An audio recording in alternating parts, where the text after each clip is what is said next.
O Congresso Nacional está ficando cada vez mais empoderado e isso pode impactar no relacionamento com o Executivo. É o que mostra um estudo encomendado pela Frente Parlamentar do Empreendedorismo. Veja na reportagem de Marília Sena. Segundo um levantamento feito entre 2012 e 2022, houve um aumento na aprovação de propostas de origem do Legislativo, enquanto o número de textos do Executivo seguiram o caminho inverso no mesmo período. Em 2012, o Planalto aprovou no Congresso 37 propostas, enquanto deputados e senadores transformaram em lei 18 proposições. 10 anos depois, os números foram contrários. Foram aprovadas 103 propostas apresentadas pelo Congresso Nacional e apenas 33 de origem do Executivo. O número de medidas provisórias que perderam o prazo de validade cresceu no período. Em 2012, apenas 3 das 39 MPs perderam a validade. Em 2021, 29 das 66 MPs não foram votadas pelos congressistas. Na análise de João Rummel, consultor político responsável pela pesquisa, o estudo mostra que o empoderamento do Congresso vai impactar a forma de governar dos eleitos no pleito de 2022. Vai ter um impacto muito grande na forma de governar a partir de 2023. Essa nova relação, tá certo, de poder, de decisão, de criar pauta, qual o assunto que nós vamos discutir, como que vai ser gasto o orçamento, ele vai ter um embate maior. Eu acho que com isso vai ser bastante interessante para a sociedade nesse momento que o mundo está mudando e que a gente está enfrentando dificuldades. Eu acho que isso vai criar uma grande modificação na forma de governar pelo Executivo no ano que vem. Com o Legislativo ganhando força, a sociedade precisa ficar mais atenta às atividades do Congresso Nacional. Os parlamentares estão no comando do orçamento não obrigatório, as chamadas RP9. O Congresso Nacional prevê um orçamento de 16 bilhões de reais para o próximo ano para aplicar a medida. Este ano, o Congresso já liberou 12 bilhões de reais dos recursos das emendas de relator. As indicações foram feitas pelo deputado Hugo Leal. Esses recursos financeiros podem ser aplicados em pavimentação, construção de hospitais e outras operações que beneficiam a população, como explica João Rummel. Onde eu vou botar para construir um hospital, para fazer um evento, uma estrada, qualquer coisa que seja que não seja obrigatório, o Congresso passou a ter um domínio sobre esses recursos através das emendas, tá certo? Através do RP9. E isso foi uma coisa que aconteceu por interesse deles? Não, eu acho que foi uma consequência, porque todo mundo reclamava que o nosso orçamento ele não era ilusório, era fantasioso, porque tinha uma brecha muito grande que o Executivo negociava. Agora saiu da mão do presidente e foi para a mão do Legislativo. O especialista pontua que o empoderamento do Congresso Nacional traz benefícios para a sociedade. A sociedade vai ter que se organizar mais, a sociedade vai ter que colocar esses seus pleitos de forma transparente para um debate público e não mais dentro de quatro paredes como é dentro do Executivo.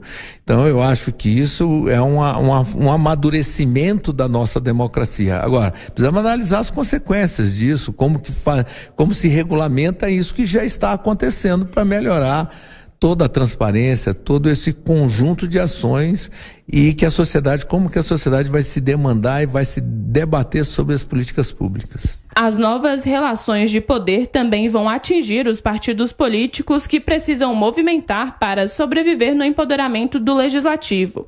O especialista aponta que o número de siglas pode diminuir e chegar a 12. A reforma eleitoral que foi feita com o fim das coligações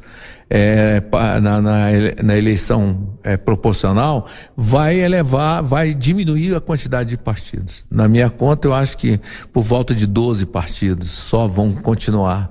Então, com isso, vai ter, além do empoderamento do Legislativo, eu acho que os partidos também vão ter que procurar se empoderar, aqueles que crescerem mais, vão poder se empoderar dentro desse debate com a sociedade.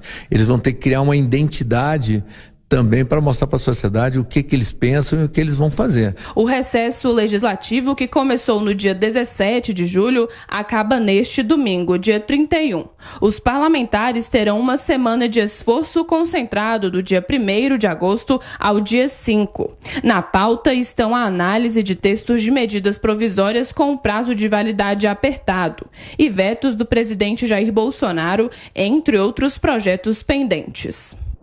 O Mota vem para esse assunto agora. Mota, fala um pouquinho desse empoderamento e se pode mudar mesmo o relacionamento com o Palácio.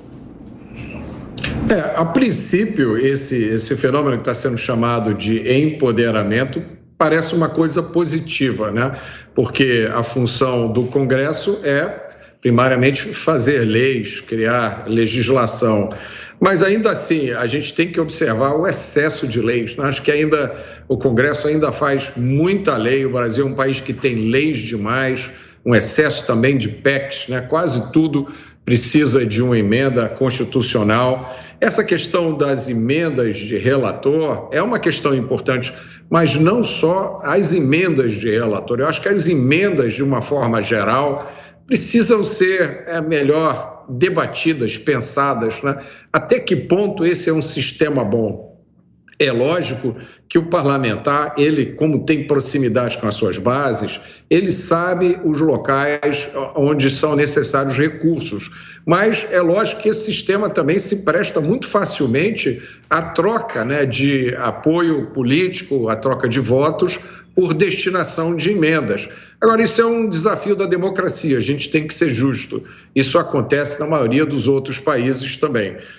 Quanto à reforma eleitoral, eu acho muito interessante isso que essa pessoa falou, porque eu não acho que o número de partidos seja um problema. Eu acho que o problema é o partido recebendo muito dinheiro do Estado, muito dinheiro dos impostos.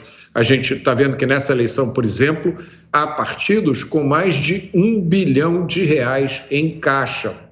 A gente vê partidos usando esse dinheiro do fundo partidário e do fundo eleitoral para pagar coisas, né, que não tem nada a ver com a atividade política propriamente dita, inclusive para pagar salários para os seus pré-candidatos, né? É bom sempre lembrar, esses salários são pagos com o dinheiro dos impostos que todos os brasileiros pagam sobre as coisas que consomem. Eu acho que nessa reforma eleitoral, em vez de diminuir o número de partidos, a gente deveria retirar esse financiamento público, deixar que o financiamento privado fosse livre, quem quiser que doe indivíduos e empresas, o que quiser para as agremiações políticas. Cada um apoia aquele que achar que precisa apoiar. E implantação de um sistema distrital ao invés do proporcional. No distrital, a região do estado é dividida em distritos e em cada distrito, cada partido lança apenas um candidato. Então, em vez de ter que escolher, por exemplo, entre 700, 1.000, 1.500 candidatos a deputado federal, o eleitor só teria que escolher entre 30 ou 40.